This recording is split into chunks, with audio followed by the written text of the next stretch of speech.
بەراوی خی گەورە سڵاوتان لێ ببینەرانی بەڕێز و خۆشەویست لە ئاڵلقەی ئەمڕۆی بەرنامەی ئەمڕۆدا باز لە بژاردەکانی بەردەم کۆمەڵی ئیسلامی و زوتنەوەی گۆڕان لە پرۆسەی سیاسی هەرێمی کوردستان دەکەین. بامیان دەرێک لە بەڕێزان مامۆستادارە محەممەد ئەمین ئەندامی پێشووی سەرکردایەتی کۆمەڵی ئیسلامی لە هەولێریشەوە دکتۆر سابیر ئیسماعیل ئەندامی جڤادی گشتی بزوتنەوەی گۆڕان. سەرەتا راپۆرتێک دەبین دواتر لەگەڵ میوانەکانمان درێژە بەم پرسەدەی. وادەی گفتوگۆکان بۆ پێکێنانی کابینەی نوێمی حکوومەتی هەرێم نزیک بۆتەوە. وتەبێژی کۆمەڵی ئیسلامیش باز لەوە کات هەردوو بژاردەی ئۆپۆسیۆن و بەشداری لە حکوومەت لە بەردەم کۆمەڵ کراون. ڕێبوار حەمەد وتەبێژی کۆمەڵی ئیسلامی کوردستان لە چاوپێکەوتنێکدا لەگەڵ ئاژانسی ئەنادۆڵی تورکی ڕایگەیاند تا ئێستا پرسی بەشداریکردن لە حکوومەت یان بەشداری نەکردن لە لای کۆمەڵی ئیسلامی بە کراوەی ماوەتەوە و بڕیاری کۆتاییمان لەبارەوە نەداوە و هەردوو بژاردەکە لە بەردەممان کراوەیە. بەنسبەت کۆمەڵی ئیسلامی تا ئێستا پرسە لای ئێمە بەکراوەی ماوەتەوە بڕیاری کۆتاییمان لەبارەوە نەداوە و هەردوو بژاردەکە لە بەردەممان کراوەیە و شێوازی مامەڵەشمان لەگەڵ هەم پرسی ئۆپۆزیسیۆن بوون هەم پرسی بەشداری لە حکوومەت ئەکەوێتە سەر بەرنامەی حکوومەت و کاری داهاتووی حکوومەت و ئەوەی کەم حکوومەتە چە نەتوانێت کێشە بنەڕەتیەکانی هەرێمی کوردستان چارەسەرکاوە چە نەتوانێت حکوومەتی هاوڵاتی بێت. لەبارەی بڕیارنەدانی کۆمەڵی ئیسلامی بۆ ئۆپۆسیۆن بوون یان بەشداریکردن لە حکوومەت وتەبێژی کۆمەڵی ئیسلامی دەڵێت ئێمە پەلەمان لە بڕیاردان نییە و بە شێوازێکی ئارام بڕیار دەدەین. لە ڕابردووش سەلماندوومانە بە ئاسانی و بە ئازایانە بڕیار دەدەین. ڕێبوار حەمەد ئاماژە بەوە شەکات بەرنامەی حکوومەت و ئەجێندای کۆبوونەوەکان داخەنە بەردەمی سەرکردایەتی کۆمەڵ بڕیاری لەسەر دەدات. ئێمە و کۆمەڵی ئیسلامی هەم پەلەمان نییە لە بڕیاردان حقیقەت و هەمووکو مبدەیەکیش لای کۆمەڵی ئیسلامی ئەمە هیچ کات گفتوگۆ ماڕەت نەکردوتەوە. ئێمە پێمان وایە بە گفتوگۆ بکرێ بەرچاوڕوون بین و ئەو کاتی ئەوەی کە خزمەتی گشتی بکەوە بەژۆندی گشتی تحقیقکە ئەو کاتێن بەو شێوەی هەنگاوی خۆمانەنی لە ڕابردووی کاری خۆمان و کۆمەڵی ئیسلامی سەلماندوومانە ئاسان و ئازایانە بڕیارەدەین هەم ئاسان بڕیارەدەین و هەمیش بە ئازانە بڕیارەدەین و ناترسین لە دەرەنجامەکانی بۆیە ئێمە لای خۆمان پەلەمان نیە پێشمان وانە دواکەوتبین لەو ڕۆوە. ئێمە کە گفتوگۆکان ڕوون بوویەوە ئاسانە ئەو کات بەرنامەی گفتوگۆکان و ئاجندای حکوومەتە کە خینە بەردەستی سەرکردایەتی کۆمەڵی ئیسلامی ئەو کات بە ئاسانی بڕیاری خۆمانەدەین. کۆمەڵی ئیسلامی کوردستان لە 4 ساڵی ڕابردوو داکۆکی سەرسەختی لە بژێوی خەڵک و سەروەری یاسا کرد بۆ داهاتووش بە هەمان شێوە بەردەوام دەبێت. لە بەشێکی دیکەی چاوپێکەوتنەکەیدا لەگەڵ ئاژانسی ئەنادۆڵ وتەبێژی کۆمەڵی ئیسلامی ئەوەش دەخاتە ڕوو نابێت هیچ هێزێکی سیاسی لە بەرامبەر پاشگەزبوونەوە لە خواستەکانی شەقام بەشداری حکوومەت بکات. کۆمەڵیش ئۆپۆسیۆن بێت یان بەشدار بێت لە حکوومەت سازش لە مافی خەڵک ناکات. و هیچ هێزێکی سیاسی نابێت بچێتە ژێرباری ئەوەی بەمەرز بەشداری حکوومەت بکاوە لە مقابلی خواست و لە مقابلی هەم لە خواستەکانی خەڵک هەم لە مەبادی ئاساسیەکانی خۆی پەشیمان بێتەوە. دوای زیاتر لە مانگێک لە ئەنجامدانی هەڵبژاردننی پەرلەمانی کوردستان تاوەکو ئێستا گفتوگۆکانی پێکێنانی کابینەی نوێمی حکوومەتی هەرێم دەستی پێ نەکردووە. کۆمەڵی ئیسلامی کوردستانیش کە خاوەنی 7 کورسی پەرلەمانی کوردستانە دوای دیراسەکردنی بەرنامەی حکوومەت و ئەجێندای کۆبوونەوەکان بڕیاری لەبارەی ئۆپۆسیۆن بوونیان بەشداری لە حکوومەت دەدات. لە دوایین کۆبوونەوەشیدا ئەنجومەنی سەرکردایەتی کۆمەڵی ئیسلامی جەختی لەوە کردەوە کۆمەڵ دەنگێکی بوێر دەبێت لە پێناو دابینکردنی دادپەروەری کۆمەڵایەتی و ئابووری و سیاسی وەک ڕابردوو پشتیوانی ستەم لێکراوان دەبێت و دژی ستەم و نادادی دەوەستێتەوە.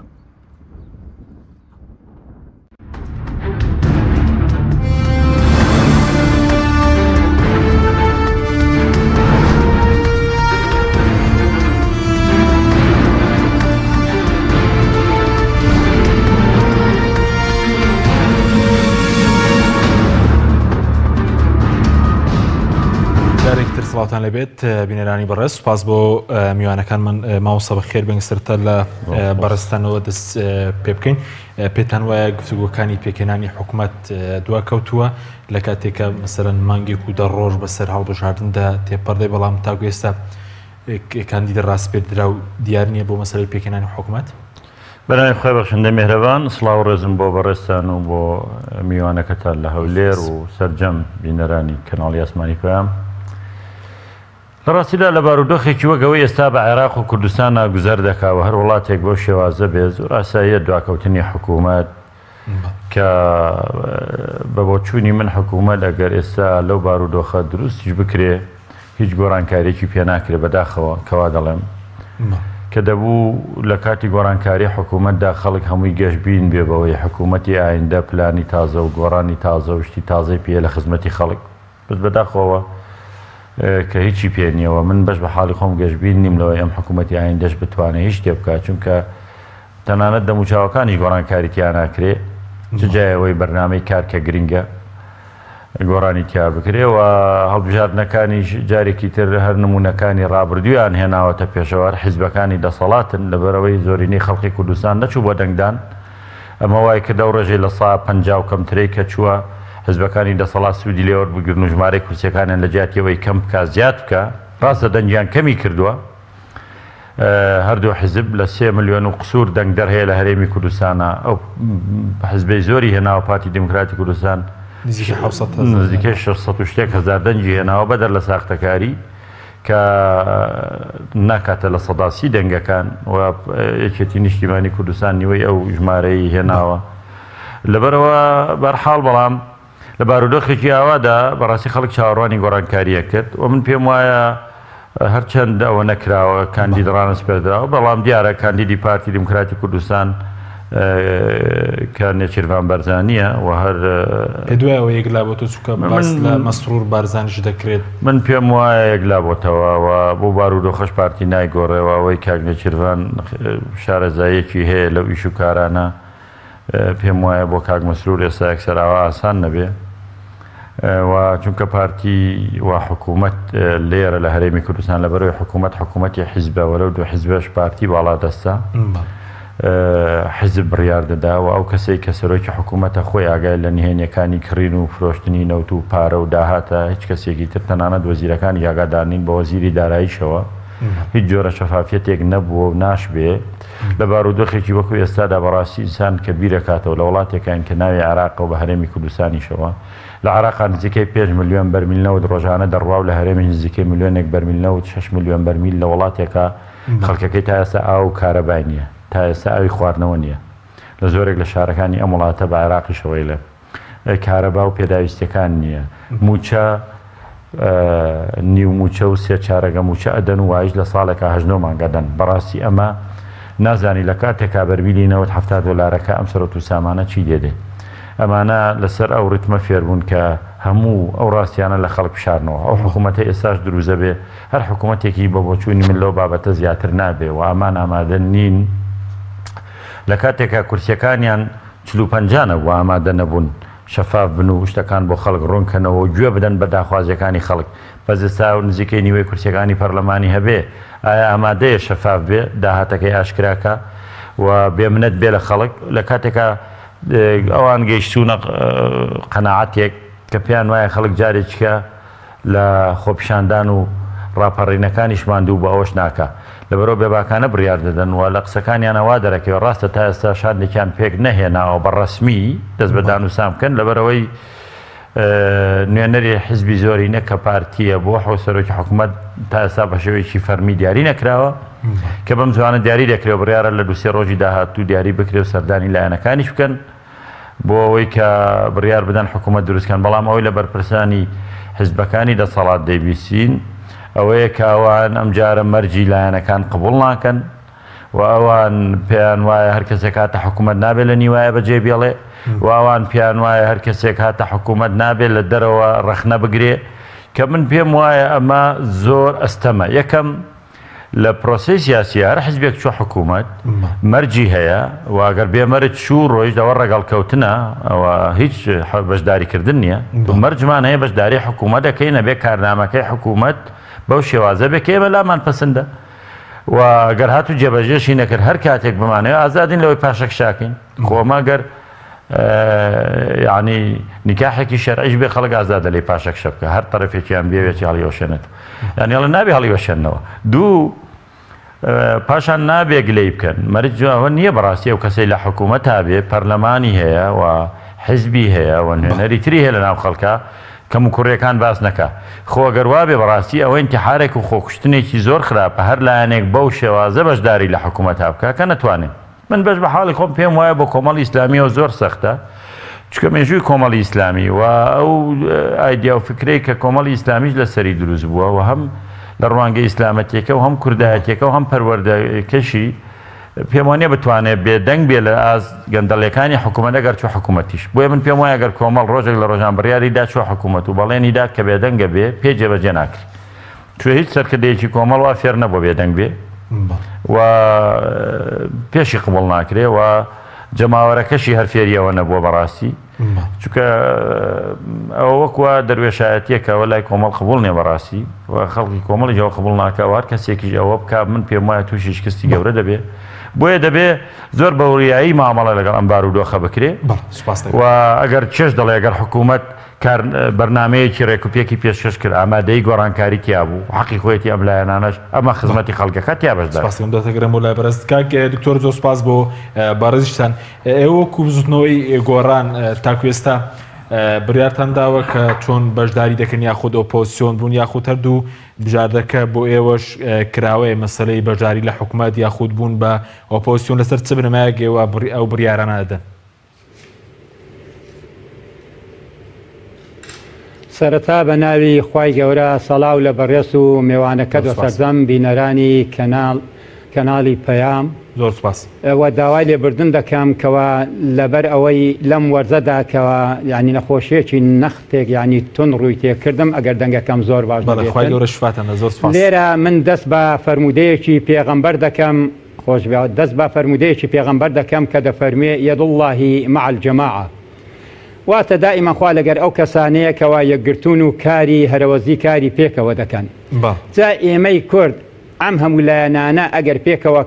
کار نەکەین لە ڕاستیدا ئێمە ناتوانین کەوا کوردستان بپارێزین چونکە بەدەیان جار وتومانە و بەڕێزشتان و خەڵکی تریش کوردستان تەنها بە پارتیان بەیەکێتی یا بە گۆڕان یا بە کۆمەڵی ئیسلامی ناپارێزرێت کوردستان بە خەڵکی کوردستان بەهێز دەبێت و هەروەها بە خەڵکی کوردستانیش دەپارێزرێت جا لێرەدا کێشەی ئەوەی کە ئایا گۆڕان بەشداری دەکات لە حکومەتی داهاتوو یا بەشداری ناکات لە ڕاستیدا ئێمە لەگەر ینی کۆمەڵی ئیسلامیە لە زۆر لە شتەکان بە تایبەتی لەو شتانەی کەوا پەیوەندیان هەیە بە خزمەتکردنی هاوڵاتیان هەڵوێستمان یەک بووە و هەڵوێستیشمان وابزانم هەر یەک دەبێتن ئێمە تەماشا دەکەین ئایا ئەو حکومەتەی کەوا دادەمەزرێ ئەو بەرنامەی کە دایدەنێ ئەو بەرنمەیە بەرنمەیەکی تەواو پارتیە یا تەواو پارتی یەکێتیە یا بەرنمەیەکی یعنی کوردستانیە و بۆ هەموو خەڵکی کوردستانە ئەگەر دیمان بەرنمەکە بەرنمەیەکی کوردستانیە و خزمەتی هەموو خەڵکی کوردستان دەکا بەشداریکردن باشترە لەوەی کەوا ئێمە بەشداری نەکەین بەڵام لێرەدا ئەوەی پێویستە لەسەر ئەو کەسێک کە دەبێت بە سەرۆکی ئەنجومەنی وەزیران جاکاگنێسیر بێ یا هەر یەکێکی تر بێ پێشی ئەوەی ینی بچێت بۆ لای لایەنەکان ئەو بەرنمەیە لا بێتن بەرنمەیەکی کوردستانی بێ داڕاژراو بێ یاخود بێتن لەگەر لایەنەکانی تردا ئەو بەرنمەیە دابڕێژن بۆ ئەوەی کاری لەسەر بکەن ئێمە وابزانم یعنی قۆناغی ململانێ ئەو ململانەیە سەختەی کە لە نێوان لایەنە سیاسیەکان دەستی پێکرد بە تایبەتی لە شاخەوە تا ئەمڕۆ ئەگەر بێت و ئەم خۆناغە کۆتایی پێنێت بەدڵنیایی من وەکو کوردێک وەکو بابرێن برمەندێک ئەگەر سیاسیش یعنی سیاسێکی واژ نەبم بەڵام من پێت بە هەموو خەڵکی کوردستان دەڵێم ئایندەی کوردستان بجرە و ئایندەی کوردستان زۆر مەترسیدارە و لە لێواری مەرگایە بۆیە ئێمە ئەبێ هەمومان پێکەوە جا پێویستە لەسەر ئەو سەرۆکی ئەنجومەنی وەزیران بەرنمەیەک ینی بێتن پێشکەش بکاتن بە لایەنەکانی تر یاخود لەگە لایەنەکانی تر کە لە خزمەتی خەڵکی کوردستان دابن و قابلی ئەوەش هەبیکەوە ئیزافاتی تیا بکرێ و یاخود هەندێک شت تیایدا بگۆڕێ بەڵێ سەبارەت بە بزوتنەوەی گۆڕان ئێوە مەسەلەن چۆن ئەو بڕیارەیەک لا دەکەنەوە کە ببن بە ئۆپۆزیسیۆن یاخود ببن بەشداری بکەن لە حکوومەت ینی کۆبنەوەیکی باڵا بۆ مەوەسە ڕێک دەخرێت لە جواتی نیشتیمانی بریا لەسەر ئەو پرسە دەدات کەی مەسەلەن ئەو بڕیارە دەدرێت بەڵێ لە ڕاستیدا دەهاتنە سەر ئەو بابەتەش ئەوەی ڕاستی بێتن ئێمە نابێ هەموو لایەنەکان حتا لایەنە مەسەلەن لایەنی دەسەڵاتیش سەیری ئەوەی بکە لە فەیسبووکەوە ئایا گۆڕان بەشداری حکومەت دەکات یا گۆڕان دەبێ بە ئۆپۆزیسیۆن. ئێمە بە فەیسبووک کار ناکەین و ئێمە گوێ نادەین لە فەیسبووک. ئێمە حزبێکین ڕاستە تەمەنمان ینی تقریبان ینی 10 ساڵە یا دامەزراندنمان نزیکەی 10 ساڵە بەڵام تەمەنێکی دوور و درێژمان هەیە لەبەرەوەی زۆربەی زۆرمان خەباتی سیاسیمان دەگەڕێتەوە بۆ سەرەتا و کۆتایی شەسەکانەوە. جا لێرەدا ئێمە ئەو بڕیارە دەیدەین بڕیارێکە تەبان لە کاتی خۆیدا و بە پێی پێویست ئێمە ئەو بڕیارە دەدەین. بۆیە لێرەدا ئەوەی ڕاستی بێتن لە ناو گۆڕانیشدا بەڵێ خەڵکێ ممکنە حەزی لێبێ لە حکومەت بەشداری بکەین لەبەر هەندێک هۆکار خەڵکێکیش حەزی لێ نەبێ. ئێمە ناکرێ بە حەز لێکردن و بە حەز لێ نەکردن وتمان لە خزمەتی ئەم خەڵکەیدا بێ. بۆیە من یعنی خۆم خودی خۆم لەگەر چەند برادەران ئێمە وامانداناوە کە جاری یەکەم جواتی گشتی دەبێت کۆ ببێتەوە. ئەم جواتە جواتێکی ڕاوێژ کراوە ینی ڕاوێژکارە. ئەم جواتە دێ یعنی ئەم کارنامەیە ئەگەر هەبێتن یاخود ئەگەر نەشبێتن دەبێت ئەم کارنامەیە ئاشکرا بکرێن نابێ ینی تەنها پارتی دموکراتی کوردستان بێ بەرنمەکەی خۆی لە کوردستانە جێبەجێ بکات یا لەگەڵ یەکێتیە. نەخێر حتا بەرنامەی ئێمەش نابێ مەسەن بەتەنها بەرنامەی ئێوەش بەڵکو هەموو بەرنمەکان کۆ دەکرێنەوە. کامیان لە هەمویان پێویستتر من ئەویان بە پێش دەخرێ ئەو بەرنامەی بە پێش دەخرێت لەبەر ئەوەی ئێمە هەمومان لە خزمەتی خەڵکی کوردستان داینا. جاکە جواتی گشتی کۆبەوە ئێمە لەوێ تەبان ڕاوێژ دەکەین هەر یەکە لە ئێمە پێشنیاری خۆی دەدا بە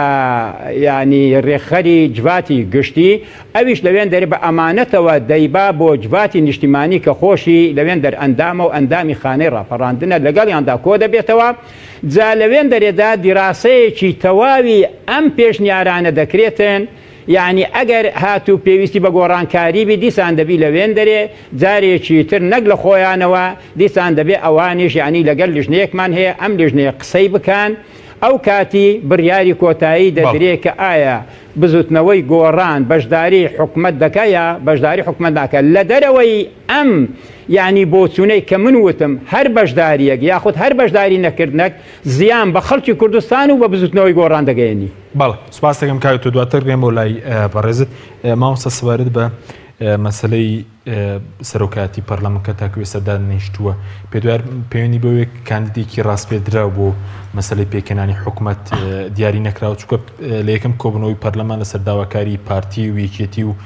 گۆڕان و یەکگرت و کۆبوونەوەکە بە کراوی هەڵدرایەوە. ینی پێ دوایە ئەمە پەیوەندی بە مەسلەی حکومەتەوەی پەرلەمانیش بێگومانەوە سەرۆکایەتی پەرلەمان بەردەوام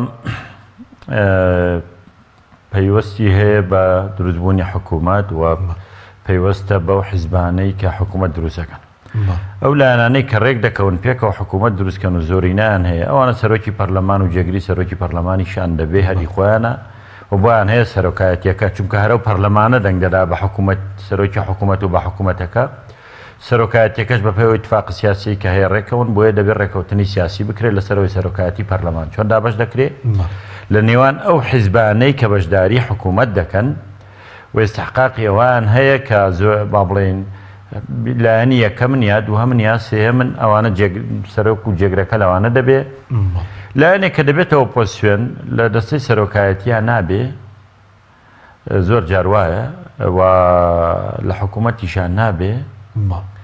بۆیە بە بۆچوونی من لەسەرەوە پاکیان خستووە کاتێک بۆ نمونەگە سەرۆکی پەرلەمان بدرێ بە حیزبێکی وەکو یەکێتی نیشتیمانی کوردستان لە مقابلە هەندێک پۆستی تر هەیە نابێ داوای بکە ئەگەر بدرێ بۆ نمونە بە کۆمەڵی ئیسلامیە بزوتنەوەی گۆڕان هەندێک پۆستی تر هەیە لە حکوومەت نابێت لە مقابلەوە داوای بکەن ئەوە لەسەرەوە وەستاوە هەر کاتێک ڕێک کەوتن لەسەرەوەی حکوومەتەکە چۆن دروستکەن هێزایەتی پارتی دانیشتەکانیان بە شێوەیەکی نافەرمی بەردەوامە بۆ ئەوەی کە چۆن حکوومەتەکە دروستکەن و پۆستەکان چۆن لە بینی خۆیانە بەشکەن ئەوانە ئاوا پێکی دێنن و سەرۆکایەتی پەرلەمانەکەش بە بۆچوونی من لە بینی خۆیاندا بەش دەکەن و حکوومەتەکە شەروە بەڵام خۆگەرم لایەنانە چۆن خەچێکا با سەرۆکی پەرلەمان سکرتێری پەرلەمان هەیە بۆ یەکێک لەو لایەنانە بێ کە دەچنە حکوومەت با سەرۆکی حکوومەت دەڵێن دوو جێگری هەبێ بۆی کەس گلەی نەکا جێگرێکیان دەدەنە حیزبەکەی کەش کورە دووسێ وەزارە زیاد دەکەن هەر لایەنێک دووە زیری کەشی من بەڕاستی بەش بە حاڵی خۆم ئەمە ڕای خۆمە تەمە ڕاستە کۆمەڵی ئیسلامی و و هەموو حزبێکی سیاسی سەرکردایەتێکی هەیە کە دوجار ئەو بڕیار دەدا و من بەردەوامیش لەگەڵەوەم بڕیاری پێشوەخت بڕیارێکی خراپە من بڕیاری پێشوەختم پێ بڕیارێکی هەڵەیە گەرام حکوومەتە ئامادەی تایە گۆڕانکاری بکە و بڕیار بدە حکوومەتداری بکە حیزبایەتی نەمێنێ شەفافیت هەبێ یاسا سەروەر بێ کەس لە سەروی یاساوە نەبێ لەم حاڵەتەیە بەشداریکردن کارێکی باشە خزمەتی ئەو پرۆسەیەکی نەبێ گۆڕانکاری لە وڵاتە دروست ببێ لە ڕێگای ئۆپۆزیسیۆن و کردومان لە ڕێگای حکوومەتی شۆ بیکرد بەڵام بۆ خۆم بە بۆچوونی خۆم من بە شتێکی قورسی ئەبینم لە بارودۆخێکی وەک ئێستای هەرێم کە تا ئێستا دوو حیزب حاکمن کێکێتی و پارتین و بە حکمی تاریخ و جوغرافیا حاکمن بە حکمی دەنگەکانیان حاکم نین هەرێکیان دەسەڵاتی بەسەر ناوچەیەکە هەیە و یەکێتی با دەنگەکانیشی کەم بوو بێ با بزوتنەوەی گۆڕانیشی لێجیا بوو بێتەوە با دەنگەکانی ڕۆیشت بێ بۆ کۆمەڵ و بۆ یەکگرت و بۆنەوەی نوێ بەڵام یەکێتی بە حکمی هێز و تاریخەکەی خۆی بە حکمی پەیوەندیەکانی لە دەرەوە لەم لاولات توانی سەرۆک کۆمارێکدانێ و تەحەدای پارتیش بکە کردیشی بۆ عێراق و ئێستاش پارتی دەڵێن بێ یەکێتی حکوومەتمان پێ دروست نابێت دەزانن لە ناتوانن پۆلیسێکدانن لە دێگەڵە بەملاوە ئەوە حەقیقەتێکە کە ناشارێتەوە ناتوانن پۆلیسێکی هاتو چۆدانن ئەگەر بێت و یەکێتی ڕازی نەبێت لێرە بێ یەکێتی داینە و لێداەوە تا دادوەرەکان 50 دایانن لەکوێ دنیا هەیە دادوەر حیزب داینی ئەوە کارەساتە لەبەرەوە من گەشتبین نیمەمانە ناتوانێت نایانەوەی چاکسازی بکەن و بە هیچ شێوەیەک نهێنیەکانی ئەم دەسەڵاتداریە بە تایبەتی مەوزوعی داهات و نەوت و ئەوانە ئاشکرا ناکەن لە کارنامە شابیکەن کاکەمە کێشەوان کاغەز و کارنامە نییە کارنامەی هەموو حکوومەتەکان کە پێشوو بووە لەوەشا کە خۆم تیا وەزیر بووم جوانترین و باشترین کارنامەی هەبوو باشترین یاسامان هەیە بەس چیە کاری پێکردو چێ جێبەجێیەکە وەزیری دارایی ئاگای لێ نییەم داهاتە چۆن دەفرۆشە چۆن دێتەوە چۆن دەڕوە لە ڕاستیە لێرە دەبێەوە نەشارینەوە کە حیزب تا ئێستا لە وڵاتە حاکمە و حکوومەتداری مؤسساتمان نییە تا ئێستا هێزی پێشمەرگەی یەکگرتومان نییە تا ئێستا حکوومەت یەکگرتومان نییە تا ئێستا قەیرانی گەورەمان هەیە لەگەڵ بەغدا هیچی چارەسەر نەکراوە جارە شەڕی کورسی و پۆست کراوە بۆیە ئەگەر بیانەوە بەو شێوازە حکوومەت دروستکەنەوە هەر کەسێکی بەشداری بکە بەڕاستی بە شەرمەزاری بۆمێنێتەوە دوجاریش خەڵک ئەبینی هەڵوێستی خەڵک چۆنە کاکە و خەڵکەش کە لە 155 ناچیەوەش کارەساتە ئەم جارە لە 1970 ناچێ بۆ نەنگدان کۆمەڵێک دەمێنێتەوە کە لایەنگرانی دەسەڵاتن دەنگیان پێدەدەن و وەکو کاتی خۆی حیزبی قائید هەبووە لە وڵاتانی عەرەبی و زۆر وڵاتی دیکتاتۆری لە 1995 دەنگەکانیان هێناوە ئاو بێنەوە دەست پشو ئاوایان کردو بۆیە ئەمانە دەبێت بەڕاستی بیانەوێ بێ بزانین بەرنامەی گۆڕانکاریەکی ڕیشەیان هەیە بۆ خزمەتی خەڵک دەکرێت متمانیان پێ بکرێ بە بۆ چوونیەوە ینی ئەگەر کارنامەی حکوومەت دەکرێت مەرج هەبێ یعنی ئیسان یان لە نووسینی کارنامەکە بەشدار بین پێکەوە یا ئەو کارنامەی جێگای ڕەزامەندی ئەمە بێ پاشان نەبێت زەمەنی شەبێەوە جێبەجێکردن ئێوە بۆ نموناڵین لە ماوەی 6 مانگە کە 180 ڕۆژەکە بێ حکوومەت ئەم کارانە بکە ئەگەر حکوومەتێک ئامادە نەبوو لە ماوەی 6 مانگە دارایەکەی شەفاف کە و مانگانە راپۆر بدا بە پەرلەمانی کوردستان بڵێمە داهاتەکەم ئاوا سەرفیەکەین ئەگەر حکوومەت ئامادە نەبوو هەندێک دەستگای گرنگ هەیە لە دەستگای پێشمەرگە و ناوخۆ و دادوەری و هەموو ئەوانە سەربەخۆی بکە و هەر دەستێوەردانی حزبی هەبووە کۆی ئێستا هەیە بۆ نمونە دوای 6 مانگ ئەگەر حکوومەت ئامادە نەبوو بچێ لەگەڵ بەغدا دانیشێ و ئەم داهاتانە ڕوون کاتەوە لەگەڵ بەغدا مافمان هەیە وەریگرین ئەگەر بەغداش داواکاری جێبەجێ کرێ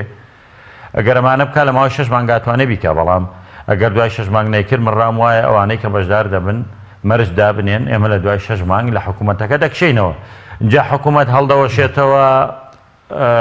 باشتر حکوومەتێکە هەڵنەوەشایە و زۆرینەکەمانەوە بۆ نمونەگەرێکێتی پارتی پێکەوە بن بۆ خۆیان زۆرینن قەیچێکە باوانە کە نوێنەری خەڵکن بڵێن ئێمە خەڵقینە تا ئێستا لە حکوومەت بووین بەو هیوایە چوین کوردستانێکی ئارام خزمەتکردنی خەڵک گۆڕانکاری لە بارودۆخەکە ببێت لە بەرەوەی لە قەیرانی سیاسی و ئابووری و کۆمەڵایەتی ئەژی وڵاتە بۆیە چوینە حکوومەت بەڵام دیارام دەسەڵاتە و بەڵێنانەی دا ئامادە جێبەجێکردنی ئێمەش بڕیارمانداوە پاشەکشە بکەین ئەگەر ئاوانە بێ هەروە ڕۆیشتن لەسەر کاغەز و دوانووسین و هەندێک بەڵێننامە لا يلدغ المؤمن من جحر واحد مرتين ئێمە چەندین جار گەزراین و چەندین جار بەڵێن دراوی چی جێبەجێ نەکەین سپاس دەکەم کاک تۆرەگە بگەرم بۆ لای بەرەز سەبارەت بەوەی کە بەرەز وتت لە ناو بستنەوەی گۆڕانیشە دوو بۆ چوونێکەوەی کە بەشدار بێ مەسەلەن بۆ چوونێک ئۆپۆزیسیۆن بێ ینی هەردووکیان پێ دوایە کامیان ینی باشە بۆ ئەم دۆخە ینی موبەڕیری ئەوەی کە دەڵێ با بەشدار بین و موبەڕیری ئەوەش کە دەڵێ با ئۆپۆزیسیۆن بین ینی چۆن لێکدانەوەی بۆ بکەین بەڕاستی هەردوو بۆچوونەکە لە یەک کاتدا هەردووچیان بە شێوەیەک ڕاستن و بە شێوەیەکیش چەوتن چونکە ئێستا تا ئێستا کە ئێمە کارنامەی ئەم کابینەی حکوومەتی کە دادەمەزرێ کارنامەکەمان لا ڕوون نییە.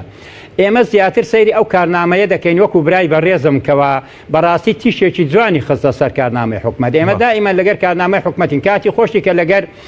خوالێ خۆشببوو کاگنێشێوانە دانیشتین ئێمە دائیمەن قسەمان لەسەر ئەوەی بوو کە کارنامەی حکومەت چۆنە و حکومەت چۆن کار دەکات چونکە بەڕاستی ئەویش ینی زۆر تەرکیزی لەسەر کارنامەی حکومەت دەکەیت.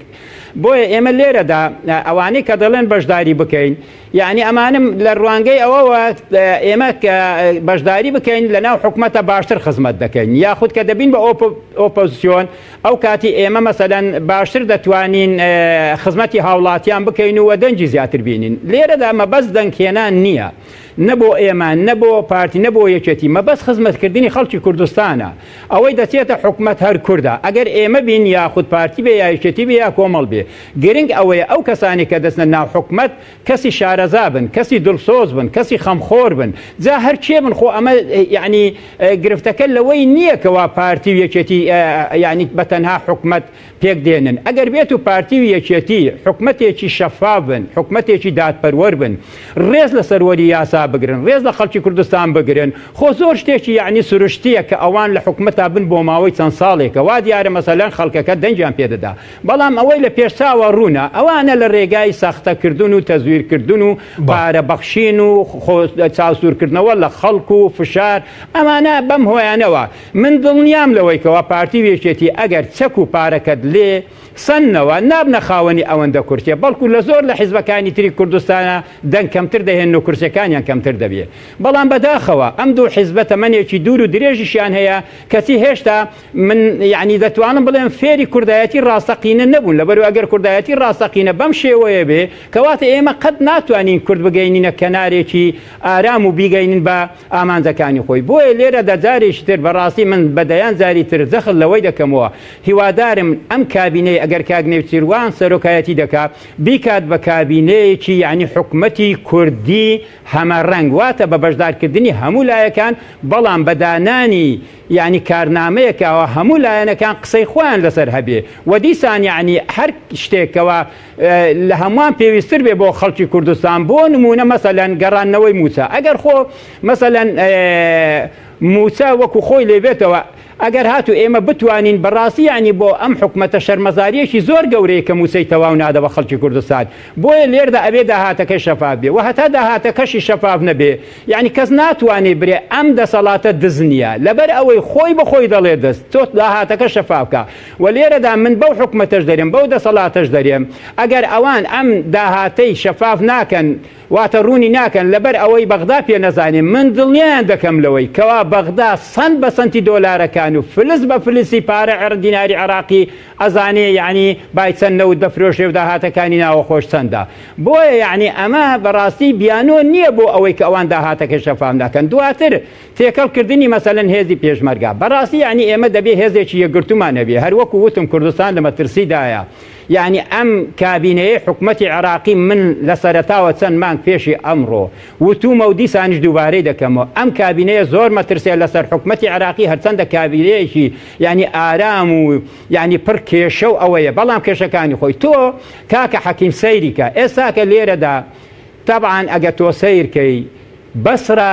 داوای هەرێم دەکا ئەمە بەسرا نییە ئەمە سیاسەتە سنەکان لەگەر ئەم هەموو ناڕزاییە ناتوانین داوا بکەن لەبەر ناتوان خۆیان بەڕێوە بن بەڵام شارێکی وەکو بەسرە داوا دەکات بۆ ئەوەی کە کێشە پەیدا بوو تا بەیانی بڵێن کاکە ئەمە لەبەر ئەوەی هەموو عراق داوای یعنی پارچە پارچەبوونی عراق دەکات ئێمە یعنی سیستەمی یاخود یاسا یا مادەی بە هەرێمبوونی مەسەلەن ناوچەکان یاخود پارێزگاکان ئێمە ڕەت دەکەینەوە لەمەداجا ئەمە تووشی کوردستان دێ ممکنە برادەران بڵێن نەخێر ئێمە دووەلیە نەخێر دووەلی نییە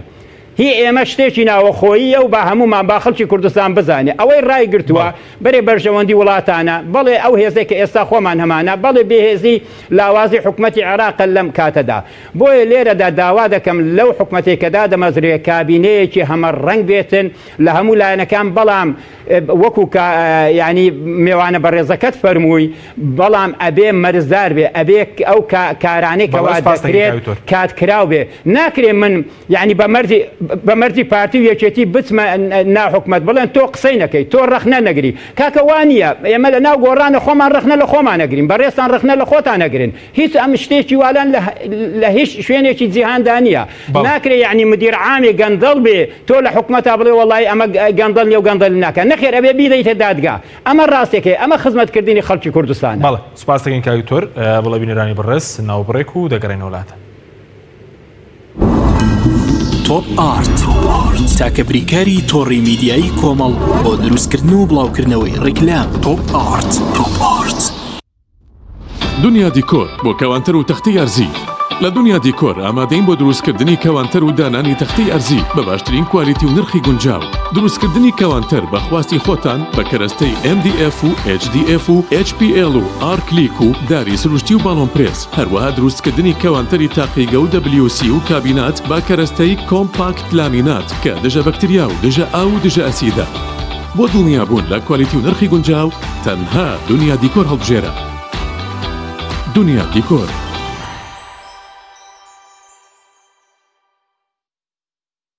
فانسینێت خێراترین هێڵی ئینتەرنێت بە داوەلۆندی بێسنوور ئێستا لە خزمەت کڕیاراندایە فانسینێت جۆرەها کارتی پڕکردنەوەی بۆ ئامادە کردوون کە سەرجەمیان داوەلۆندیان بێسنوورە بۆ ماڵ و شوێنە گشتیەکان کارتی 9000 دیناری بۆ ماوەی 1 هەفتە کارتی 7000 دیناری بۆ ماوەی 15 ڕۆژ کارتی 30000 دیناری بۆ ماوەی مانگێک کارتی 40000 دیناری بۆ ماوەی مانگێک و بە خێرایی زیاتر کە تایبەتە بە یاری ئۆنلاین هێڵی فانسینێت لە ڕێگەی ئامێرێکی تایبەت کە لە سەرباندا دەنرێت وەردەگیرێت و لە ڕێگەی گێنەرێک بۆ ئامێری بڵاوکردنەوە لە ناو ماڵەکەت یان شوێنی کارەکەت کاری پێدەکرێت ژمارەی تەلەفۆن 0 224 75 74 یان 0 194 36 37 فانسینێت تۆپ ئارت تاکە بریکاری تۆڕی میدیایی کۆمەڵ بۆ دروستکردن و بڵاوکردنەوەی ڕیکلام تۆپ ئارت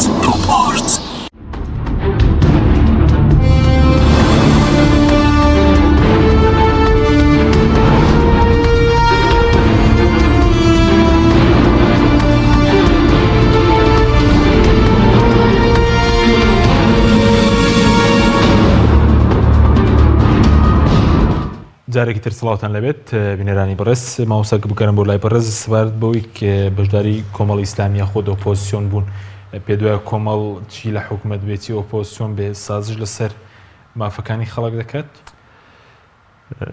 بە هیچ شێوەیەک هەر حیزبێکی سیاسی ڕەسەن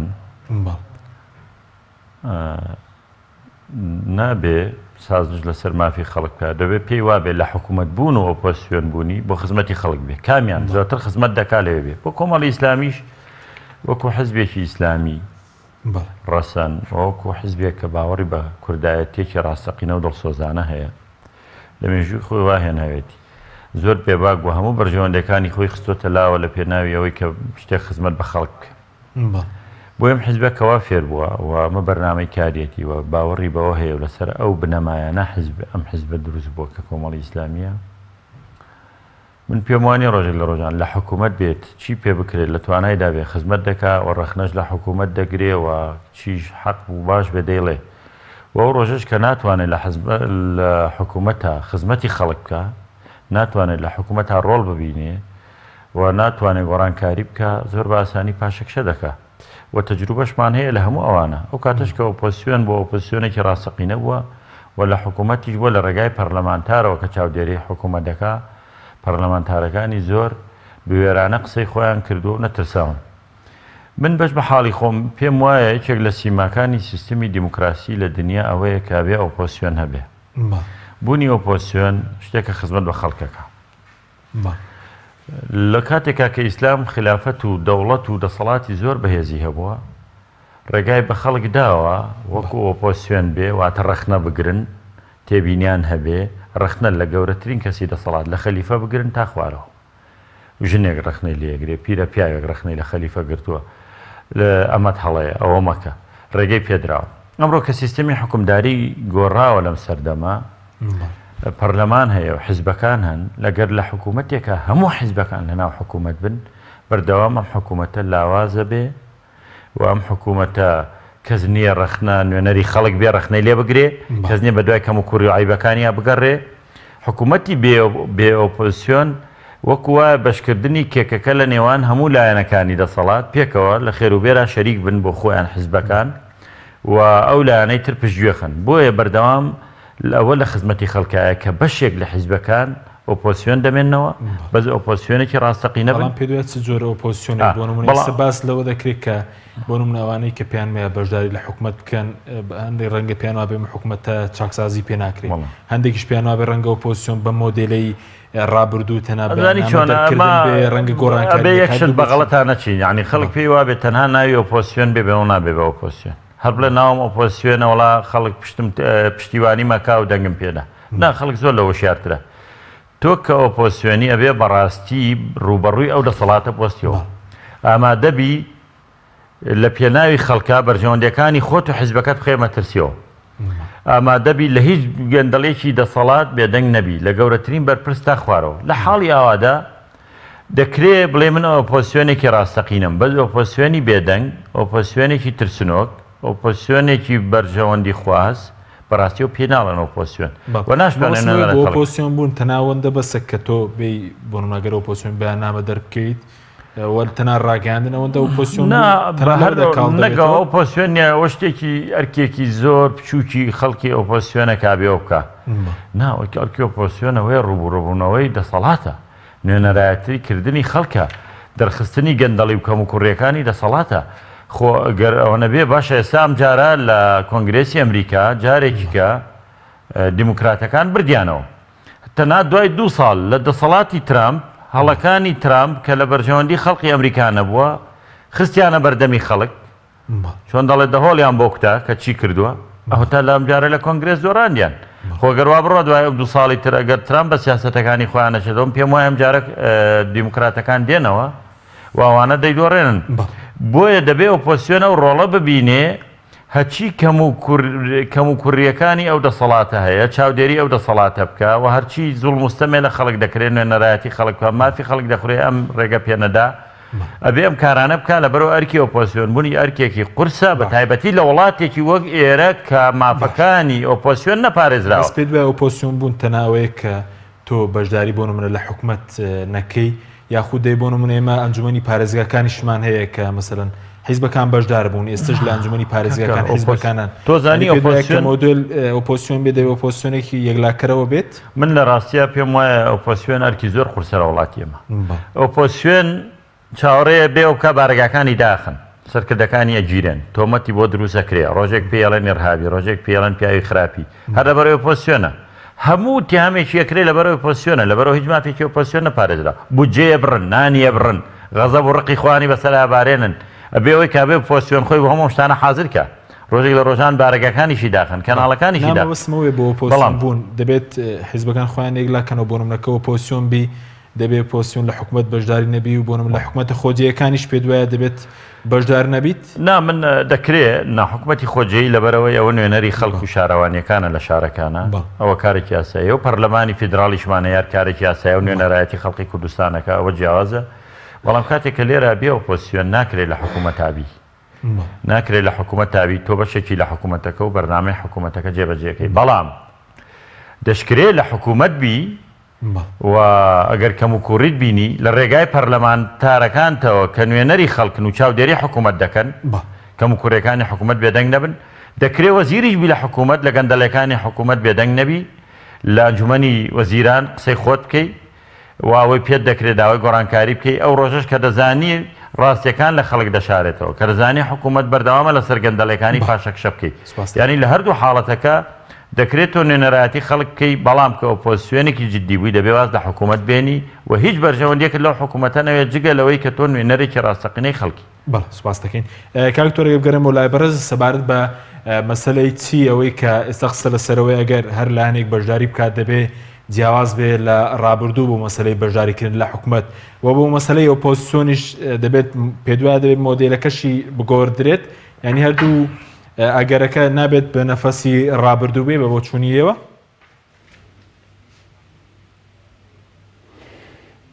من بۆ ئەم بابەتە بیر و بۆچوون و دیدی تایبەتی خۆم هەیە لەبەر ئەوەی بارودۆخی کوردستان لە هەموو جیهانە بارودۆخێکی یعنی تایبەتمەندە تۆ ڕسەیکە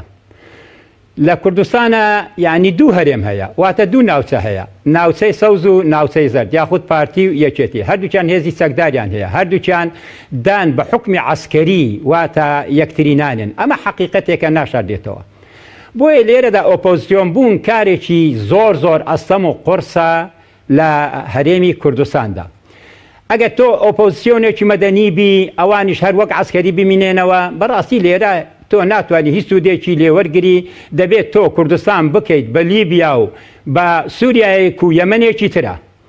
ئەمە ڕێگە چارەیەکە یعنی وەکو ئەمەی ئیتر چەند یعنی قوربانی دەدرێتە ئەو کاتێ ئەم دەسەڵاتە لا دەدرێ ئەمە کارێکی ترە یاخود ئەبێ هەموو لایەنەکان پێکەوە بەشداری لە حکومت بکەن فشار لە حکومت بکەن بۆ ئەوەی یەکەم شت بە مەرجکەوە هێزی چەکدار ببێتە هێزێکی نیشتیمانی هێزێکی کوردستانی لەبەر ئەوەی ئێمە مێژومان هەیە دۆڕاندنی کەرکووک و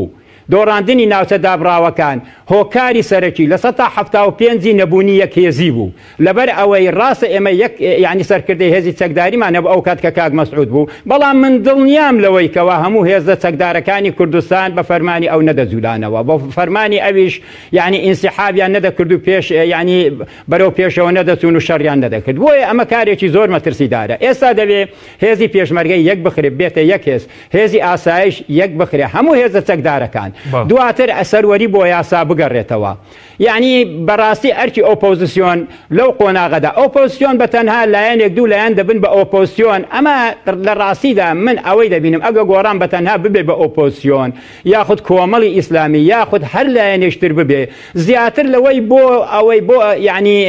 هەڵبژاردنێکی تر بۆ ئەوەی دەنگەکانی زیاد بکە هیچ شتێکی تر یعنی نییە کە کاریگەری لە حکومت بکە ئێمە لە ئۆپۆزیسیۆن بوونا دەبێ ئێمە هەمومان یەکگرتوو بین واتە کە کاتی ئێمە ئەو لایەنانەی کە ئێستا کە لە دەرەوەی دەسەڵاتین بەڵێ یعنی پێدوایە دەبێت مۆدێلی ئۆپۆزیسیۆنیش گۆڕانکاری بەسەردابێ بۆ نمونە ئەوەی ڕابردوو ئێمە بینیمانە تەنها مەسەلەن ئەگەر ئەو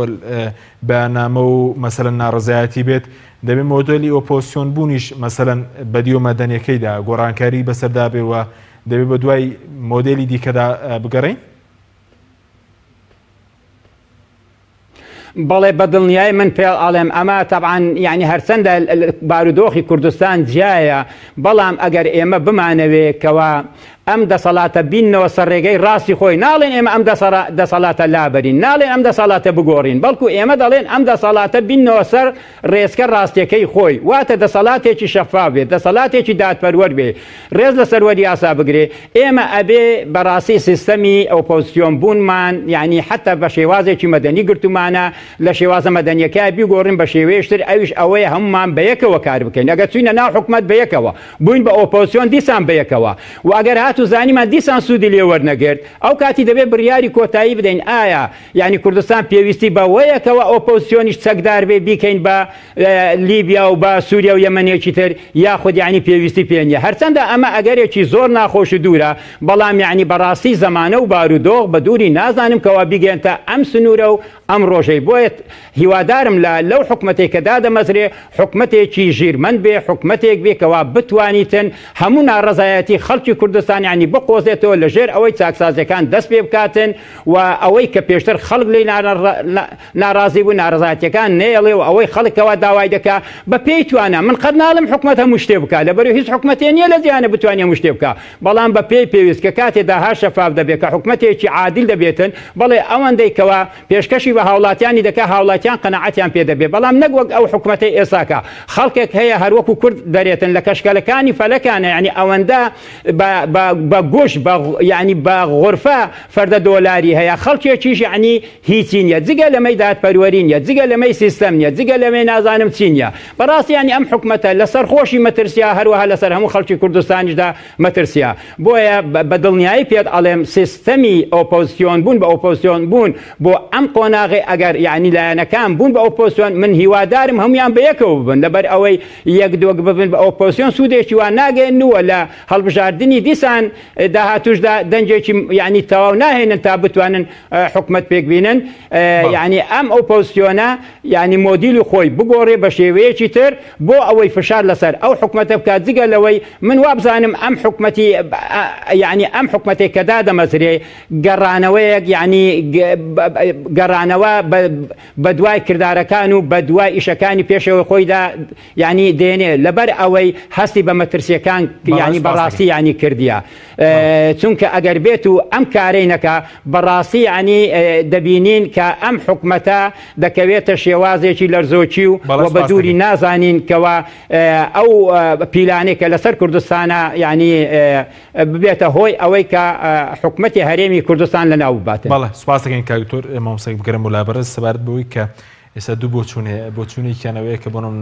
ئەوانەی کە حکومەت پێک دێنن بۆ ڕاستپارن دەڵێن نابێت لایەنەکان هاوڕێی نیوە ڕێگا بن لە بەرامبەر ئەو لایەنی کە دەیانەوێت بەشدار بن دەڵێن ئەو کاتەوە دەبێتە زەمانە دەگە بەرنامی حکومەتەکە جێبەجێ بکرێت.